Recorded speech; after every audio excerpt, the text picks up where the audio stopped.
Bonjour à tous, nous sommes aujourd'hui le vendredi 23 avril 2016 et nous nous retrouvons pour une nouvelle vidéo avec mon ami Sébastien Le Tocard. Bonjour Sébastien. Bonjour Philippe Fabry. Alors Sébastien, de quoi avions-nous prévu de parler aujourd'hui? Cette fois-ci, je souhaiterais aborder le sujet de la Russie poutinienne Mhm. et je pense que c'est un de vos grands thèmes de réflexion et d'analyse et cela, cela concerne le basculement de la Russie dans un régime totalitaire et militairement agressif. Enfin, Oui. du moins en Europe, tout le monde ne le voit pas comme ça, mais je pense que votre vision de la chose est très juste. Et donc le maître d'œuvre de ce basculement de la Russie, c'est Vladimir Poutine évidemment. Évidemment. La Russie de Poutine est souvent présentée justement par ses admirateurs comme un exemple de force autorité et de moralité. Il serait en effet un modèle pour nous Européens, un modèle à suivre. Poutine serait le gardien des valeurs occidentales traditionnelles. Euh, Comment dire qu'un Occident décadent, nous et les États-Unis auraient jeté avec mépris à la poubelle en quelque sorte. Alors que nous enseigne pourtant, parmi d'autres informations, en tout cas c'est ce qui me semble très révélateur, les données démographiques et la réalité sociale de la Russie actuelle.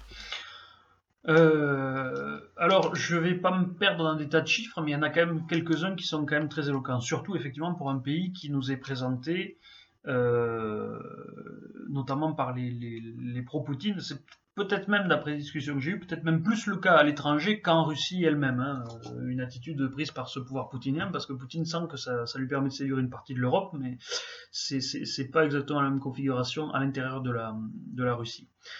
Même si, il faut le souligner, peut-être qu'on y reviendra, il y a des liens qui sont forts entre la Russie et entre le pouvoir russe et des structures traditionnelles comme l'Église orthodoxe russe.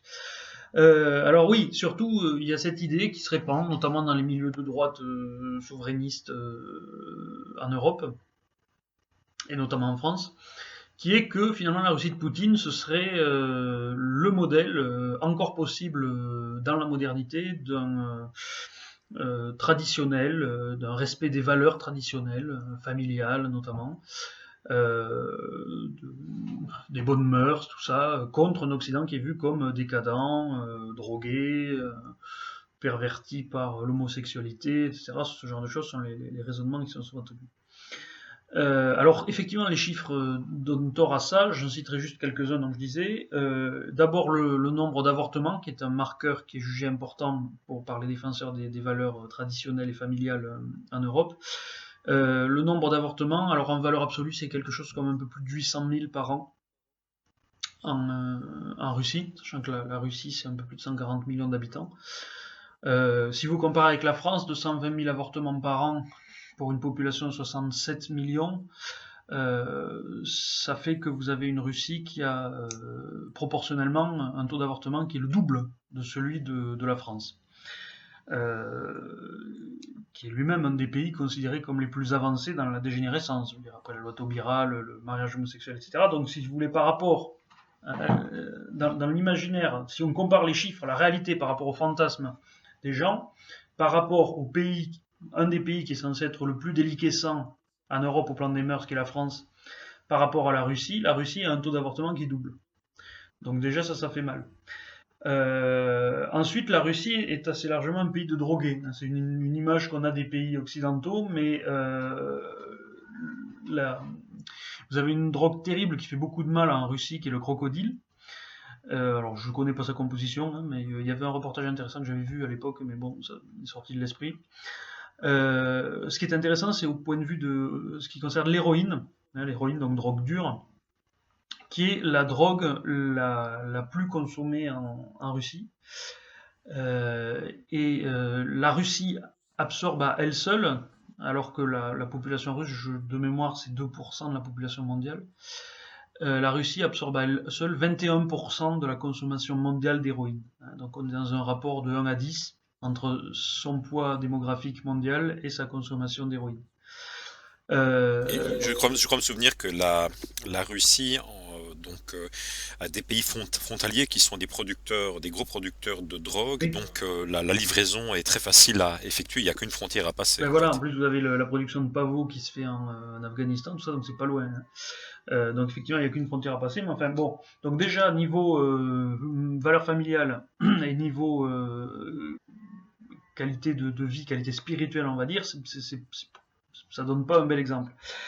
Et je pourrais ajouter aussi qu'au niveau de la prostitution, il y a énormément de jeunes femmes russes qui viennent se prostituer, notamment en Europe, dans des sociétés d'escort girls et toutes ces choses-là, ou qui viennent travailler dans les grandes villes. Donc il y a énormément de jeunes femmes qui sont très pauvres, qui ne trouvent pas de travail, qui ont la seule solution, en tout cas, de venir se prostituer Voilà, en Europe. il y a ça. Alors après, donc il y a eu des problèmes de dénatalité, liés notamment à ce très fort taux d'avortement. Il y a des problèmes d'alcoolisme, avec une espérance de vie qui est assez basse, hein. Je crois qu'ils ont j'ai plus le chiffre en tête là, ça se trouve facilement. Je crois que c'est une dizaine d'années de moins que les pays d'Europe de l'Ouest, ce qui est très important niveau espérance de vie. Et une démographie qui donne des projections, alors pour les plus pessimistes, mais qui sont pas totalement absurdes, la population russe pourrait être réduite à 80 millions d'habitants, c'est-à-dire pratiquement la moitié de ce qu'elle est aujourd'hui, en 2050. À cause Oui, de c'est vertigineux. c'est vertigineux. Alors d'autres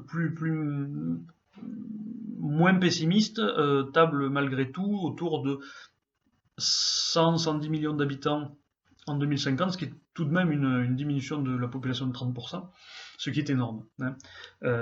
Donc là aussi, si vous voulez, au plan de vue santé du peuple russe, hein, et si vous additionnez ça donc au taux d'avortement, etc., ça donne un pays qui, au point de vue sanitaire, démographique et moral, tout simplement, n'est pas au mieux de sa forme, loin de là, et n'a pas une situation enviable par rapport à ce qu'est la situation dans les pays d'Europe de l'Ouest.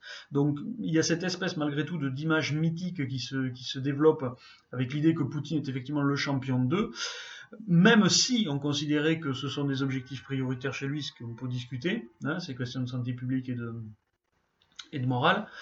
Il suffit de regarder les résultats pour s'apercevoir que de toute façon ça fonctionne pas. Et si on juge l'arbre à ses fruits, alors considérer que Poutine est le rempart de la civilisation et des valeurs familiales et traditionnelles, c'est quelque chose de très problématique. Il faut ajouter à ça en plus tous les problèmes de la Russie pour ce qui est de la corruption, hein, donc là aussi valeurs morales, hein. Une Russie qui est dans les bas-fonds des classements de la corruption de Transparency International, ce qui grève d'ailleurs beaucoup l'économie russe.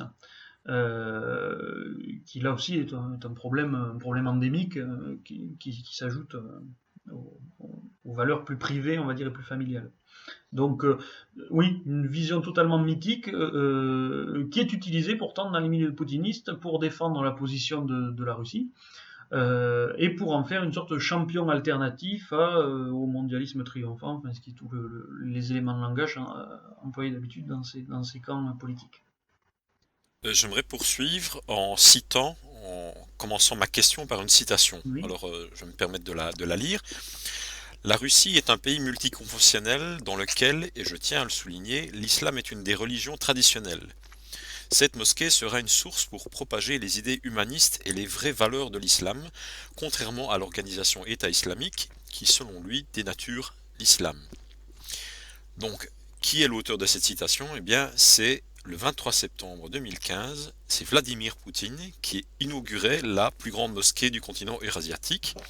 Alors, n'est-ce pas un peu ironique de voir en Poutine le sauveur de l'Occident, alors que son pays est indubitablement, et on a déjà parlé des phénomènes d'islamisation en Europe, donc la Russie est indubitablement plus islamisée que n'importe quel pays européen. Alors, Et lui aussi est confronté à du terrorisme islamique. tout à fait. Alors la population, c'est difficile d'avoir le nombre exact, enfin, la proportion de population musulmane en Russie serait de 15 à 20%, c'est-à-dire grosso modo le double de ce qu'elle est en France.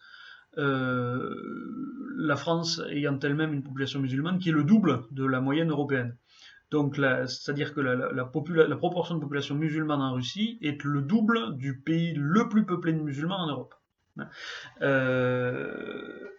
Donc effectivement, au plan démographique, au plan de la composition du pays, voir dans la Russie le défenseur de l'Europe chrétienne contre une invasion musulmane, c'est assez aberrant parce que si vous faites la moyenne, vous y perdez. Hein. Si vous ajoutez la Russie à l'Europe, vous y perdez au niveau. Enfin, si ce que vous voulez, c'est un niveau bas de population musulmane, vous y perdrez.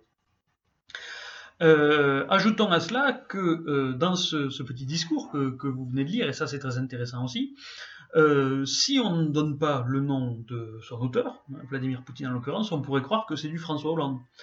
Pourquoi? Parce que chaque fois, Ou de l'Alain Juppé. ou du Alain Juppé, ou du n'importe lequel de nos politiciens, que les gens qui sont dans le camp poutiniste auraient tendance à pointer du doigt en disant que ce sont des gens qui sont pas assez exigeants avec l'islam, qui sont trop complaisants, hein, qui vont trop lui servir la soupe. Et finalement, on s'aperçoit qu'on trouve exactement les mêmes mots chez Vladimir Poutine, qui a chez lui plus de musulmans que nous. Donc, là encore, faire de Vladimir Poutine le champion d'une Europe, cette fois-ci chrétienne, par rapport à un islam conquérant, ça paraît assez absurde, d'autant plus que l'islam, la proportion de musulmans a tendance à progresser en Russie, hein, en plus donc au sein de ces changements démographiques importants, qui était quelque chose qui est une tendance lourde, hein, puisque Hélène Carrère d'Ancos l'avait déjà prédit dans les années 70 ou 80, je sais plus, dans un livre qu'elle avait écrit, L'Empire éclaté, dans lequel elle prédisait la chute de l'URSS. Alors elle prédisait la chute de l'URSS pour des mauvaises raisons, c'est-à-dire des raisons qui n'ont pas eu lieu. Elle disait, vu l'accroissement de la proportion musulmane et le réveil de l'islam comme religion, etc., ça finira par faire imploser l'URSS parce que la population musulmane aura trop tendance à vouloir s'identifier plutôt à l'islam qu'au soviétisme. Bon, ça s'est pas passé comme ça s'est effondré nettement avant. Peut-être que ça aurait fini par durer comme ça s'il n'y avait pas eu Gorbatchev et que l'URSS c'était même peut-être qu'il aurait éclaté à cause de l'islam, parce que la tendance lourde qui était évoquée par Hélène Carrère d'Ancos à l'époque, elle se vérifie, hein, elle existe. Donc, en plus, il faut ajouter à ça le fait que par-delà le fait que la Russie est orthodoxe, etc., il y a quand même aussi une vieille tradition dans le pouvoir russe de s'appuyer aussi sur l'islam. Il y a une sorte d'alliance un peu curieuse entre l'Église orthodoxe et les musulmans en terre musulmane au nom du pouvoir de la défense de la Russie, tout ça. Donc, alors c'est pas le domaine sur lequel je suis le plus fort, hein. J'ai lu des gens qui parlent de ça, ça a l'air d'être une réalité historique importante, qui doit être prise en compte et qui découle finalement justement de cette composition aussi. Quand vous avez 20% de votre population qui est pas de la même religion, vous êtes obligé de l'intégrer au processus, sinon effectivement ça éclate. Mais enfin, cette obligation politique interne justement affaiblit fortement l'idée que Poutine puisse être un défenseur défenseur d'une Europe qui serait libérée de l'influence musulmane, puisqu'au contraire, la Russie semble aller en sens contraire, notamment quand vous prenez l'exemple, par exemple, de Ramzan Kadyrov, qui dirige la Tchétchénie pour Poutine. Alors, disons que c'est aussi un moyen, alors que la Tchétchénie est quasiment autonome de fait, hein, sous les ordres de ce Kadyrov, qui est un satrape en fait, hein. C'est un gouverneur qui a une espèce de pouvoir absolu sur la Tchétchénie, et en même temps grand soutien de Poutine et grand allié. C'est vraisemblablement lui qui a fait abattre Boris Nemtsov l'année dernière, l'opposant à Vladimir Poutine, qui dénonçait notamment, qui préparait un rapport important sur les Jeux Olympiques de Sochi, et le fait que Poutine et sa clique auraient détourné des dizaines de milliards de dollars à l'occasion des travaux pour construire les installations olympiques à Sochi. Donc là aussi, effectivement, vis-à-vis de cette question de l'islam en Russie, la réalité est complètement contraire aux fantasmes qui sont nourris par les poutinistes en Europe. Oui, et pour poursuivre la démythification de la Russie ou la Sainte Russie poutinienne, est-ce qu'on pourrait aussi aborder le sujet de l'économie russe? Parce j'entends souvent parler de la flat tax en Russie. Que pourrait-on tirer comme bilan de la Russie poutinienne au niveau de son développement économique? Est-ce que c'est vraiment, est-ce qu'il y a une diversification au niveau de son développement Alors, économique? Est-ce que la technologie, est-ce que des entreprises innovantes sont nées sous le règne de Poutine, ou alors est-ce que c'est aussi un mythe? alors Des entreprises innovantes, il y en a en Russie, ça c'est pas la question. Le fait c'est qu'il y en a certainement moins que ce qu'il pourrait y avoir. Alors je vais prendre les choses dans l'ordre si vous voulez. Notamment, vous vous souvenez de ce que j'avais dit à propos de l'Union Européenne, que l'Union Européenne c'était comme une sorte de nouvelle, les gens trouveront la vidéo sur la chaîne, hein, c'était une sorte de nouvelle URSS qui avait tenté de tirer les leçons de l'URSS, c'est-à-dire de prendre certains concepts comme ça, la concurrence, la propriété, etc., en se disant que ça permettait de fonctionner mieux. Bon, Poutine, c'est un petit peu le même esprit, c'est-à-dire que c'est l'ex-agent du KGB qui veut restaurer un ordre fondé sur l'autorité totale de l'État, comme sous l'URSS, mais en ayant compris que la collectivisation ça ne marche pas, que l'abolition de la propriété ça ne marche pas, que la planification ça ne marche pas. D'accord? Donc son idée, en fait, à Poutine, c'est en fait Poutine voit la Russie finalement comme un petit peu comme un fermier ou comme un troupeau qu'il exploite. Alors il s'est aperçu que mettre une taxe basse, laisser les gens un petit peu travailler seuls, c'est un bon moyen pour faire en sorte que ces gens génèrent de la richesse et payent de l'impôt qu'ils puissent lui donner à lui, à l'État, d'accord? Donc en fait, c'était le meilleur moyen de faire fonctionner ce troupeau pour que lui puisse s'enrichir sur le dos de ce troupeau. C'est ça l'idée. Hein. Donc c'est un despote qui est meilleur gestionnaire que les despotes de l'URSS parce qu'il a compris qu'il y avait certains mécanismes qui ne marchaient pas. C'est-à-dire c'est un pur pragmatique. Il a évacué toute l'idéologie. Hein. C'est vraiment l'officier du KGB, mais purement pragmatique. C'est comment est-ce que je peux arriver à refaire de la Russie une puissance. Alors bien sûr, la Russie serait plus riche et plus dynamique si elle était plus libre, mais pour Poutine, la liberté, notamment d'entreprendre, de commercer, etc., et la propriété, ne sont admissibles qu'en tant qu'elles servent son pouvoir et la puissance de la Russie qu'il dirige. Au-delà, non. D'accord? Le but, c'est son pouvoir à lui. Donc il va certainement pas lâcher des morceaux de son pouvoir ou de l'ambition qu'il a pour la Russie, simplement pour permettre aux gens de s'enrichir. Parce que le but, c'est pas que les gens s'enrichissent, le but, c'est que les gens s'enrichissent de manière à renforcer le pouvoir de Poutine. D'accord? C'est ça la logique qu'il y a dans le truc.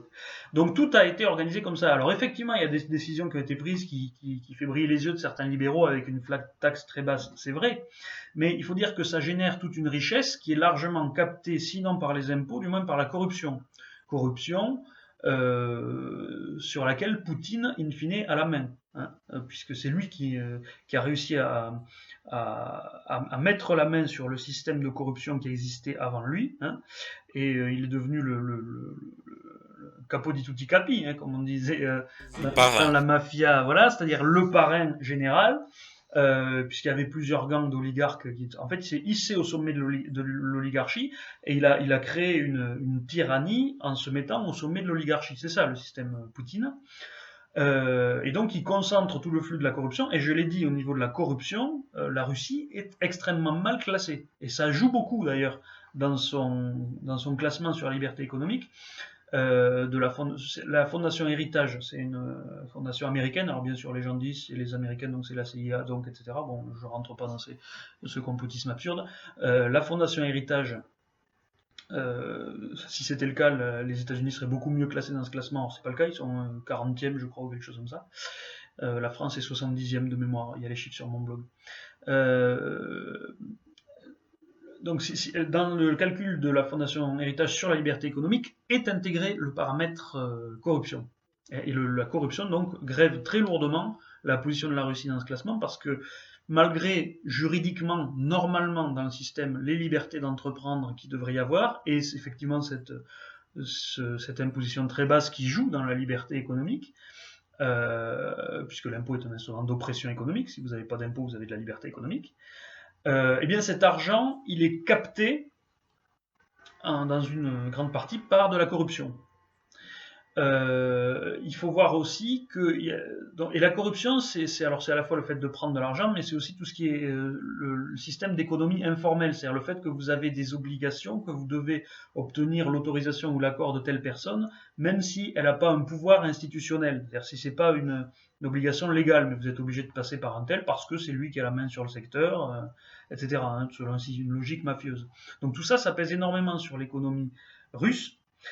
Donc cette économie, elle a commencé à décoller effectivement au début des années 2000, c'est-à-dire avant la flambée du prix du pétrole. Donc le partiel décollage de l'économie russe n'est pas entièrement dû à, à la rente pétrolière. C'est à partir de 2004-2005 que véritablement la rente pétrolière va jouer, hein, avec la constitution des grands groupes, Gazprom et Lukoil, sous la main justement du pouvoir russe. Mais il faut voir aussi que c'est parce que tout simplement, quand on arrive en 2007-2008, c'est le moment où ont commencé à être lancés les grands programmes de réarmement russes. C'est-à-dire que c'est véritablement le moment où après, ce que je disais tout à l'heure, après avoir laissé le pays s'enrichir et décoller un petit peu, ce qui n'était qu'un moyen dans l'idée de Poutine, là on a commencé à aller vers les fins, c'est-à-dire à prévoir un réarmement massif, le but étant la politique de puissance de la Russie. D'accord ? Oui, donc en fait, tout cet actif, tout ce développement économique a été principalement transféré dans le réarmement de la Voilà, Russie. en grande partie. Et en plus, donc à partir de cette période-là, il n'y a plus vraiment de croissance due à la liberté économique. À ce moment-là, il y a effectivement la hausse des prix du pétrole qui a pris le relais, qui a donné l'impression que les choses ne changeaient pas. Mais en réalité, pendant ces 10 dernières années, la Russie s'est transformée en nation caserne. Et effectivement, son principal actif, c'est l'armée, avec qui a bénéficié énormément de tout un programme de réarmement, de réinstallation, etc. Et ça a commencé, alors dès 2007, c'était prévu, ça s'est accéléré après 2008 quand les Russes ont pu constater en Géorgie que leur armée tenait pas tellement la route, hein, puisqu'à côté de la petite Géorgie, ils ont eu plus de mal qu'ils n'auraient dû. Mais ça leur a permis de faire un test initial, on va dire, hein. C'est à ça que ça leur a servi, la Géorgie, tester initialement leur force pour voir où est-ce qu'il fallait investir en priorité. Et ils en ont tiré les enseignements. Mais donc l'idée de croissance économique russe, aujourd'hui il y a une chose qui est certaine, c'est que l'économie russe ne s'est pas véritablement diversifiée, pas à la hauteur de ce qu'elle devrait être. Elle a effectivement fait des progrès par rapport à l'Union soviétique, mais il faut dire qu'elle partait de loin, hein. Mais son développement économique est grevé par un tas de difficultés, en particulier donc la corruption. Oui, donc la Russie reste principalement un exportateur de matières premières, c'est quand même sa première De ressource. matières premières et d'armes, puisqu'elle s'est fait énormément de pubs, notamment avec la Syrie. Et aujourd'hui, Sputnik News titrait fièrement commande d'armes russes, l'offre dépasse la demande. C'est-à-dire que genre on aime tellement nos armes qu'on n'est pas capable, que notre production n'est pas capable de suivre.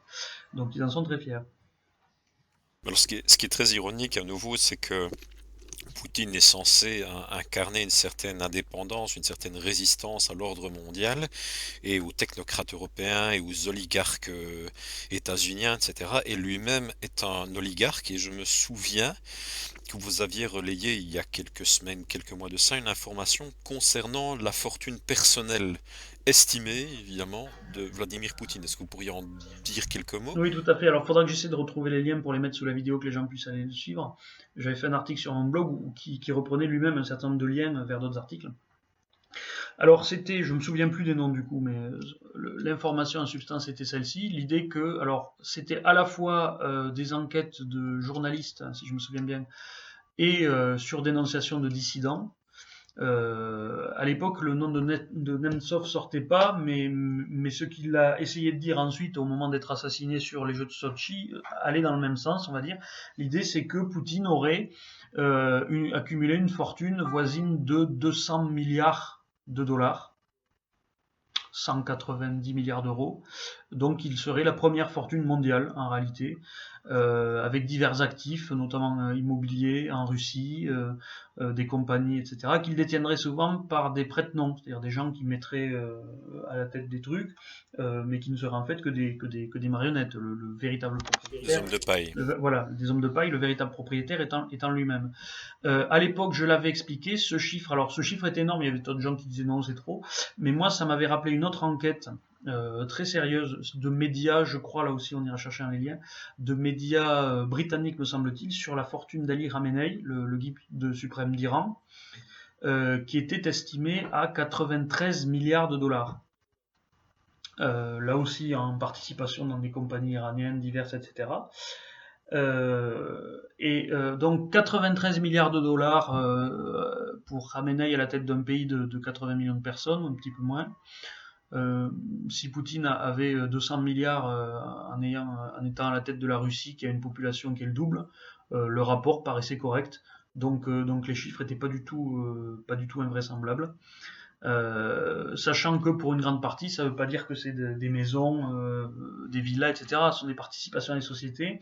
Donc c'est une concentration du pouvoir économique en fait dans les mains du despote, qui lui donne une influence qui va bien au-delà de ce que le système juridico-politique local lui donne en soi. Hein, si vous êtes président de la République, mais qu'en plus vous êtes milliardaire, vous êtes forcément beaucoup plus puissant que si vous êtes simplement président de la République. Hein. Vous avez une indépendance et en plus vous avez une influence sur les gens qui est absolument énorme. Donc effectivement, c'était une enquête qui, moi, me paraissait sérieuse dans ses affirmations. Dernièrement, il a été question de la fortune de Poutine dans les Panama Papers. Là, il aurait eu 1 milliard, machin. Ce sera 1 milliard d'actifs liquides, en fait, qu'il y aurait dans les Panama Papers. Mais en participation d'entreprise et en villa, en bâtiment, il s'est fait construire un palais, je sais plus où. La fortune de Poutine, au total, serait effectivement considérable.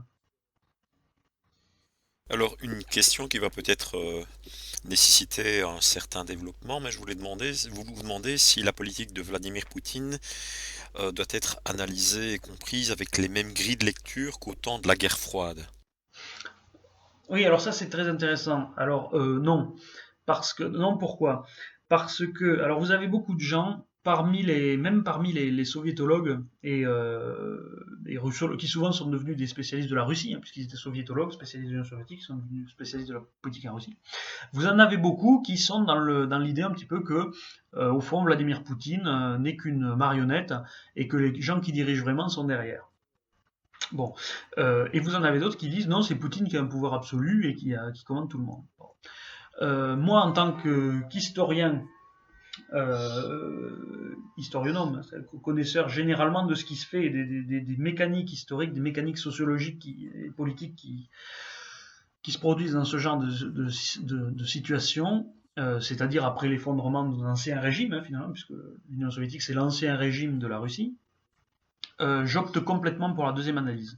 C'est-à-dire que les gens qui pensent que Vladimir Poutine ne pourrait n'être qu'une espèce de figure qui serait mise en avant par un système de KGBistes qui seraient les véritables dirigeants, hein, ça me paraît être une vision qui est trop calqué sur ce qui se faisait en Union soviétique. C'est justement l'ancien système. Hein. L'ancien système soviétique, c'était quoi? C'était au Politburo, étaient rassemblés tout un tas de factions, et à la tête, vous aviez un secrétaire général dont le pouvoir n'était pas absolu, hein, qui pouvait même parfois se faire débarquer, comme Nikita Khrouchtchev, hein, par ceux qui étaient derrière. Donc vous aviez des grandes factions, vous aviez quelques factions, 2 ou 3, c'était finalement un pouvoir oligarchique. Hein. Vous aviez le KGB, vous aviez vous aviez l'armée, donc c'était des choses qui s'interpénétraient, mais qui étaient des factions différentes. Vous avez les gens qui étaient plutôt réformistes, plutôt pour la paix avec l'Occident. Vous aviez les durs du régime. Toutes ces factions s'étaient constituées après la mort de Staline, puisque vous aviez le type puissant qui était mort, et tous les gens qui gravitaient en dessous de lui, là, sont devenus des factions. D'accord? Ils sont restés des factions jusqu'à la fin de l'URSS. Bon. Le système Poutine, c'est pas ça. Donc ce système, il s'est décomposé, d'accord, après la chute de l'URSS, le pouvoir central s'est effondré, et toutes ces factions, elles se sont mises à agir de leur côté avec des gens qui essayaient de faire leur fortune, hein, c'était les oligarques. Donc en fait, tout ce système s'est complètement effondré, et ce qu'a fait Vladimir Poutine, c'est il a profité des ruines de ce système, c'est-à-dire du fait qu'il n'y avait plus ces factions qui étaient fortes, qui se neutralisaient entre elles, hein, qui jouaient sans arrêt sur un équilibre. Elles ne faisaient jamais en sorte d'en détruire une. On s'alliait toujours pour maintenir un équilibre. Poutine, lui, est arrivé et sur les ruines de ce système, il a construit un pouvoir absolu. C'est ce qui se passe toujours. Hein. Si vous regardez Napoléon avait fait la même chose. Sous la monarchie absolue, le pouvoir du roi, hein, monarque absolu, sur Louis XIV, Louis XV, Louis XVI, n'a jamais été un pouvoir aussi absolu que celui de Napoléon sous l'Empire. Pourquoi? Parce que tout un tas d'institutions qui existaient, et avec le roi même absolu devaient composer, ont été détruites dans le chaos révolutionnaire. Résultat, quand Napoléon est arrivé, il a pu reconstruire lui-même tout, hein, à son service, souvent sans intermédiaire, et donc bâtir un pouvoir bien plus absolu qu'il n'en avait jamais eu. D'accord? C'est ce qu'a fait Poutine. Poutine, il a rebâti ce qu'il appelle la verticale du pouvoir, avec lui au sommet, d'accord? Il y a peut-être des factions, mais elles sont en dessous de lui. Et c'est lui qui les gère, c'est lui qui les équilibre, donc c'est lui qui a le pouvoir. en fait. C'est-à-dire qu'en Russie, Poutine est le personnage le plus puissant depuis la mort de Staline. Personne n'a jamais été aussi puissant en Russie depuis la mort de Staline. Hein. Ce pouvoir absolu n'a jamais existé depuis la mort de Staline. Staline qui lui-même avait construit un pouvoir absolu sur les ruines du pouvoir des tsars. Hein. Les tsars n'avaient jamais été aussi puissants que Staline eux-mêmes, puisqu'on était dans le même schéma. Hein. Et donc Staline avait pu créer ce pouvoir absolu, et cette fois-ci c'est Poutine qui l'a fait sur les ruines de l'URSS. Alors pourquoi c'est important? Pour plusieurs raisons. D'abord au plan interne, ça veut dire que Poutine est inamovible. C'est-à-dire qu'on ne peut pas compter sur une espèce de cabale pour le virer. Ça ne marchera pas. Vous pouviez compter sur une cabale pour virer Khrouchtchev, hein, en jouant sur certaines factions. Vous ne pouvez pas le faire avec Poutine. Ça a aussi une... Alors, en plus, si vous voulez, ce mouvement, il va se renforçant de la verticale du pouvoir de Poutine. D'ailleurs, c'était le cas aussi du pouvoir de Napoléon. Napoléon a été de plus en plus puissant jusqu'à la fin, jusqu'à ce qu'il tombe. C'est le cas d'Hitler, d'ailleurs, aussi en grande partie, hein, puisque le régime nazi a jamais été aussi puissant, aussi solide, aussi absolu que dans la dernière année après l'opération Valkyrie, c'est-à-dire après l'attentat contre Hitler en 1944. Hein, là, ça a été une prise du pouvoir totale par le parti, les purges, etc. C'est le moment où ça a ressemblé le plus au système stalinien, en fait. Et Napoléon lui-même, si vous regardez, il y a eu de moins en moins de journaux, par exemple, à Paris, surtout à Paris, qui était le centre politique. En province, c'est un petit peu différent, mais Napoléon a réduit sans arrêt le nombre de journaux, c'est significatif, jusqu'à la fin. Et je crois qu'à partir de 1811, il n'y avait plus qu'un seul journal à Paris, qui était le Moniteur, si je me souviens bien. Et le pouvoir, c'était tellement centralisé que Napoléon écrivait une partie des articles dans le Moniteur lui-même. Hein. Donc c'était vraiment une concentration absolue du pouvoir. Et Poutine, il est dans ce mouvement-là, c'est-à-dire que son pouvoir ne cesse de se renforcer. Il entre à aucun moment en déliquescence avec des gens qui viennent. Non, non, son pouvoir se concentre de plus en plus.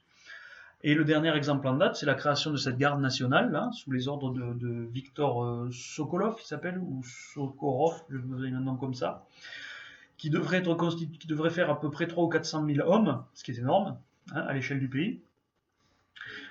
Et qui rassemblera à la fois l'antiterrorisme, la police des manifestations, tout ça, c'est-à-dire qu'en fait, dans l'esprit, hein, tout simplement, quand vous faites en sorte que ce soit le même corps qui s'occupe à la fois de lutter contre le terrorisme et de réprimer les manifestations interdites, ça veut dire que tout manifestant est un terroriste. Hein, c'est ça l'idée qui apparaît. Donc on a vraiment une totalitarisation, si vous voulez, du régime. Le régime de Poutine évolue de plus en plus vers une sorte de totalitarisme. Si je puis me permettre, en fait, là c'est l'aspect plus purement historionomique de votre analyse de Poutine, c'est-à-dire parce que vous avez écrit différents articles, mais il y en a un en particulier que je garde en mémoire. Vous parlez de Poutine comme une nouvelle occurrence impériale napoléonienne Oui, et une nouvelle occurrence hitlérienne. Et vous allez même jusqu'à expliquer la différence entre ce qu'est une tellurocratie, c'est-à-dire une civilisation qui s'étend, qui travaille son expansion par la terre, qui est une civilisation terrestre, et que souvent ces civilisations-là affrontent et se font, comment dire, subissent des défaites oui, par rapport à des civilisations thalassocratiques, voilà. qui sont des peuples ou des civilisations qui, elles, utilisent la navigation. Voilà. Et donc, c'est là qu'on arrive justement, donc c'est ce qu'a été Napoléon, c'est ce qu'a été Hitler et aujourd'hui Poutine, ce sont des civilisations terrestres qui se retrouvent, qui sont chaque fois retrouvées face à des adversaires des mers. Donc pour Napoléon, son principal adversaire c'était l'Angleterre.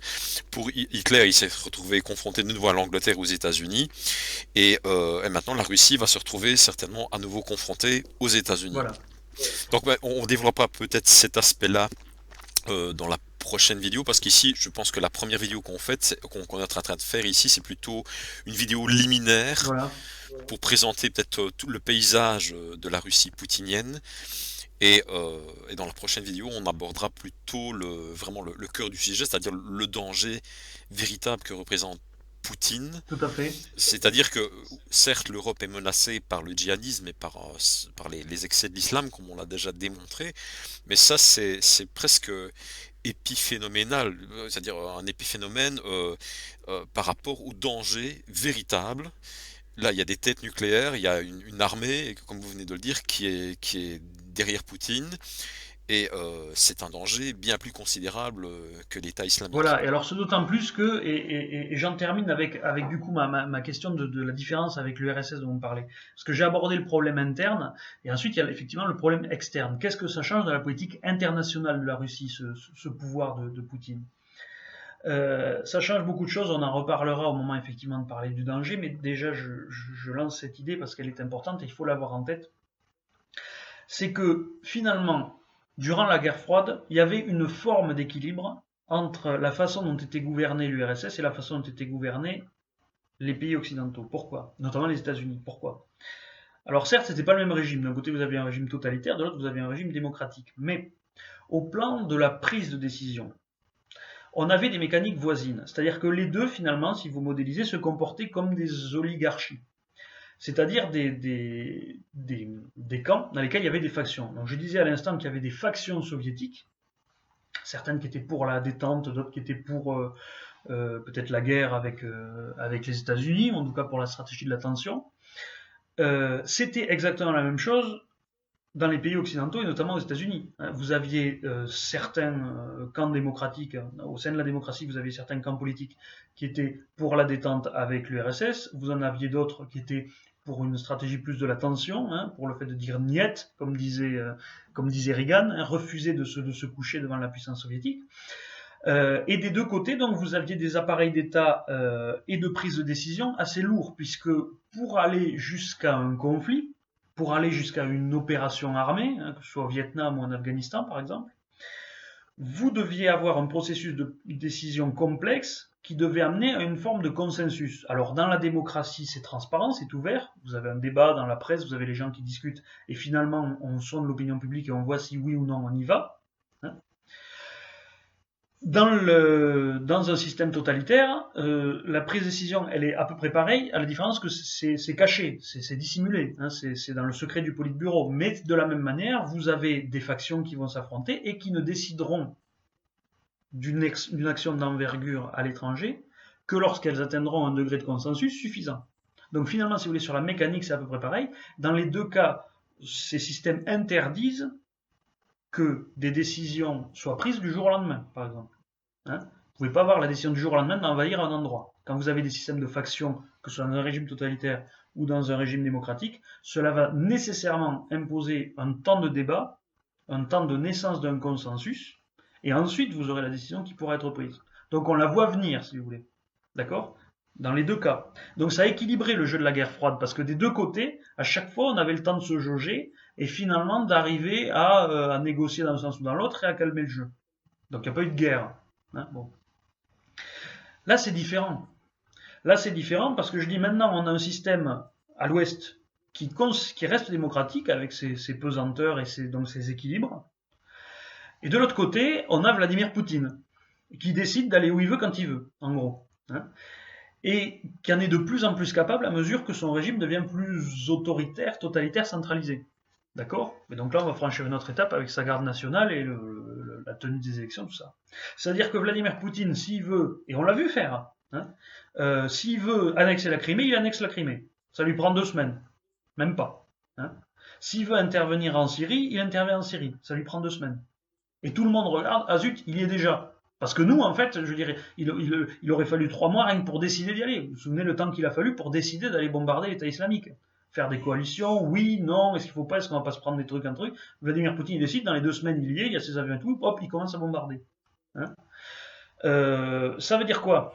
Ça veut dire que Poutine, il a un avantage stratégique, on y reviendra quand on parlera du danger, c'est que il peut décider de frapper à un endroit, le faire, et avant même que les gens en face aient fini de discuter pour savoir comment est-ce qu'il faut intervenir, lui, il aura obtenu ce qu'il voulait, et il n'aura plus qu'à dire, bon, je suis prêt à négocier ceci et cela. Donc en fait, et donc les gens vont mettre la démocratie en face va mettre un stop sur son processus de décision de savoir qu'est-ce qu'on fait, et va repartir dans un processus de décision sur la base de ce que Poutine dira une fois qu'il a mis tout le monde devant le fait accompli. Et pendant qu'on va réfléchir sur ce nouveau truc, il pourra encore faire autre chose, ou bien profiter de consolider ses acquis, et donc finalement les démocraties auront rien pu faire.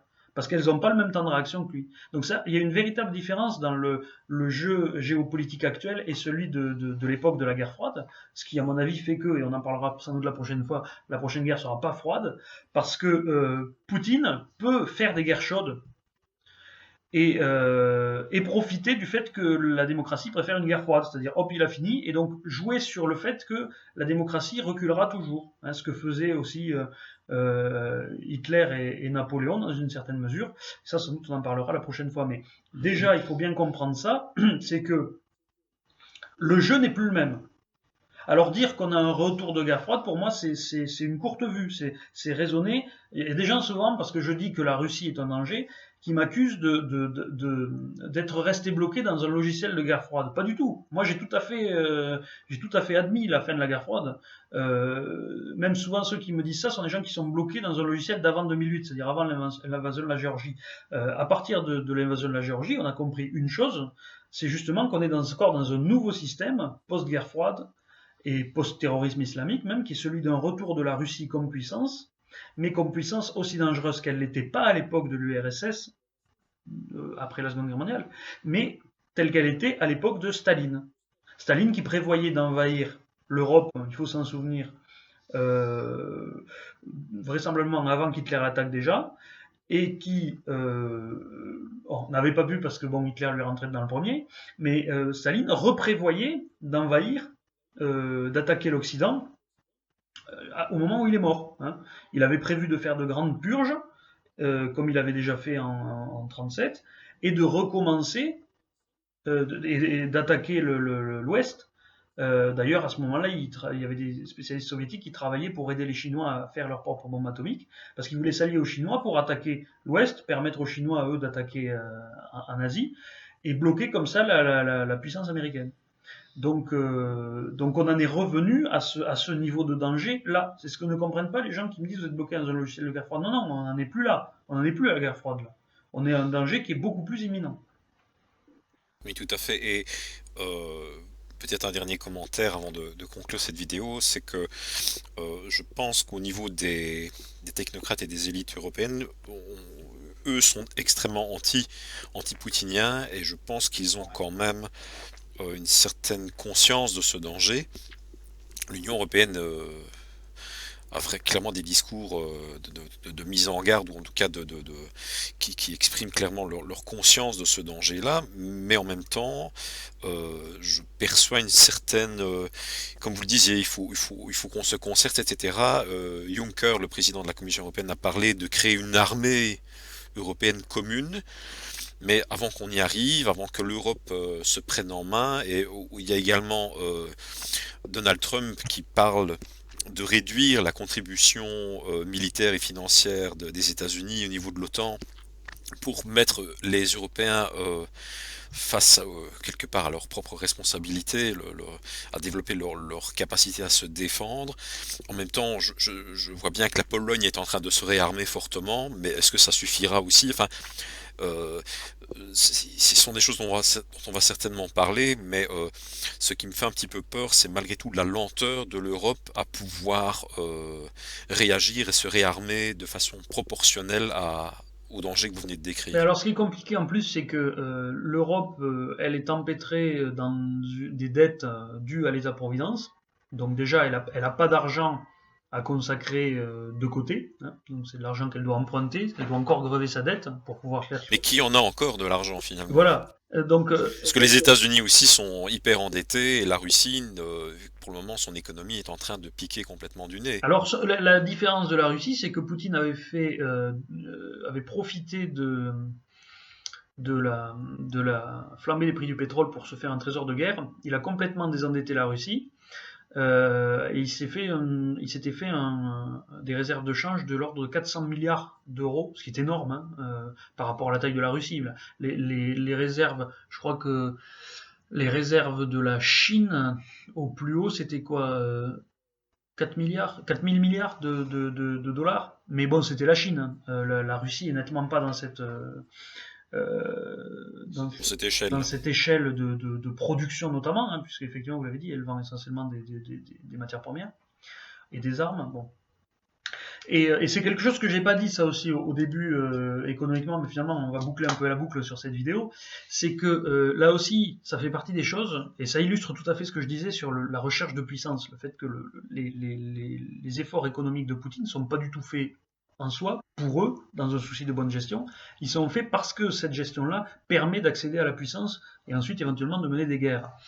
C'est que les gens vous opposent souvent le fait effectivement qu'il a fait des réserves de change et qu'il a désendetté la Russie. Mais tout ça, c'est typique des manœuvres, surtout associées à un réarmement important, euh, pour justement, c'est ce qu'on appelle la constitution d'un trésor de guerre. Poutine sait constituer un trésor de guerre qu'on n'a pas en Europe et que n'ont pas les États-Unis. Hein. Et donc c'est compliqué. Ajoutez à cela le fait que pour l'instant, et du fait de toute la propagande du Kremlin, et par propagande, je parle également des discours hein, qui peuvent être parfois rassurants de Poutine qui dit qu'il veut pas, bien sûr, il veut pas restaurer l'URSS, il veut pas envoyer ses chars en Europe. Plus il le dit, plus je suis persuadé qu'au contraire c'est ce qu'il va faire, moi, parce que un agent du KGB, bon. Mais du coup, ce discours-là, il est aussi reçu en Europe et on peut pas faire comme si on le recevait pas. Et du coup, ça instille un doute, forcément. Et les gens se disent, oui, mais alors du coup, si on se met à... Déjà qu'on a des difficultés financières, qu'on a des migrants, etc., qui arrivent, ça en a assez parlé, est-ce qu'on peut vraiment se permettre de dépenser de l'argent pour se réarmer alors qu'on n'est même pas sûr qu'il y a un véritable danger Poutine hein donc ça joue aussi dans les lenteurs, effectivement, je disais tout à l'heure. Et donc, il y a effectivement quelque chose de grave et de dangereux, c'est que Poutine, lui, ça fait 15 ans qu'il se prépare à une guerre, et nous, pas du tout. Et c'est ça aussi qui fait que ça risque particulièrement d'advenir, parce que quand vous avez des gens qui sont pas du tout armés et qui sont riches, hein, puisque c'est le cas notamment de l'Allemagne, hein, qui a eu un rapport insensé entre sa richesse qui est énorme et son armement qui est extrêmement limité, et la Russie qui a tendance à aller dans le sens inverse, c'est-à-dire de plus en plus de difficultés économiques, mais une armée absolument gigantesque. Et en plus, la capacité à sanctuariser son territoire. Parce que la Russie pourrait se lancer à l'assaut de ses petits voisins en disant éventuellement, je suis prêt à me battre de manière conventionnelle à l'extérieur de chez moi. Par contre, si vous venez chez moi, c'est des bombes atomiques. Et donc ça aussi, c'est un avantage stratégique très important qu'on va avoir l'occasion d'aborder pleinement dans la vidéo suivante. Oui, tout à fait. Il me vient juste encore un nom à l'esprit dont on n'a pas parlé tout à l'heure, j'ai peut-être oublié, mais est-ce que vous pourriez peut-être parler pendant encore une minute ou deux d'Alexandre Douguin? Oui, alors Alexandre Douguin, mais ça fera une parfaite transition en plus avec la prochaine fois quand on parlera de Napoléon, Hitler et tout ça. Alexandre Douguin, c'est le dernier théoricien en date de la tellurocratie, c'est-à-dire l'idée qu'il faut régner sur ce qu'on appelle l'île-monde, hein, c'est-à-dire l'Eurasie. C'est le théoricien de l'eurasisme qui dit qu'il faut qu'une puissance s'établisse sur l'ensemble du continent européen et de la Russie, et que cette puissance soit le centre du monde et dirige l'ensemble du monde par opposition à un centre du monde qui soit une île, comme l'île continent américain par exemple. Et C'est exactement la même idéologie qu'Hitler. voilà, Exactement la alors même. ça s'apparente effectivement, on y reviendra plus en détail la prochaine fois. Ce qui est intéressant, c'est qu'il y a des citations de Douguin, qui est un idéologue quasiment officiel du Kremlin, qui passe son temps à faire des tournées en Europe pour aller faire des conférences dans les partis poutinistes et animer telle ou telle cellule d'amis de la Russie, pour porter cette vision. Et Douguin a dit que c'était je crois, un dessein digne de la Russie que de conquérir l'Europe. Que le président russe devait être un président de toute l'Europe, hein, ça devait être un tsar. Douguin disait, là aussi il y avait la citation que j'avais reprise sur mon blog, c'était dans un article de la soviétologue Françoise Thom qu'il avait cité, qui est une soviétologue très clairvoyante sur ce qu'est le régime poutinien actuellement.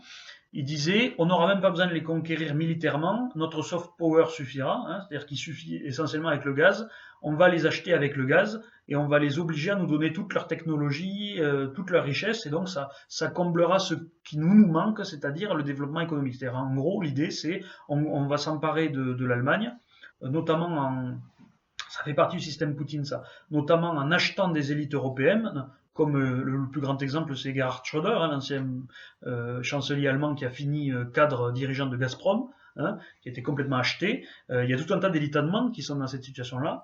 Et donc l'idée de Dugin, c'était on va s'emparer de l'Allemagne de cette manière-là, et finalement, l'Allemagne, qui est une puissance économique, complétera, tout en étant sous ses ordres, la Russie, qui est une puissance militaire et gazière, enfin en matière première, quoi. C'est ça. L'idée de Dugin, c'est ça. L'alliance russo-allemande, enfin plutôt la vassalité ou la prise de l'Allemagne au service de la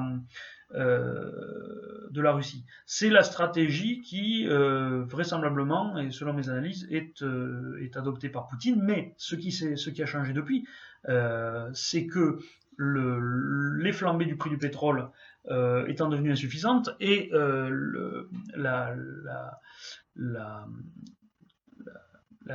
l'Europe étant de moins en moins dépendante au gaz russe, ayant réussi à diversifier ses apports, soit vers le Qatar notamment, le gaz israélien aussi qui commence à arriver, et ensuite le gaz liquéfié, le gaz de schiste liquéfié en provenant des États-Unis. Le gaz russe est devenu moins important, on est devenu moins dépendant au gaz russe, donc le gaz russe ne suffira plus, de toute évidence, à atteindre les objectifs qui lui étaient fixés par Dugin. Donc, il y a un...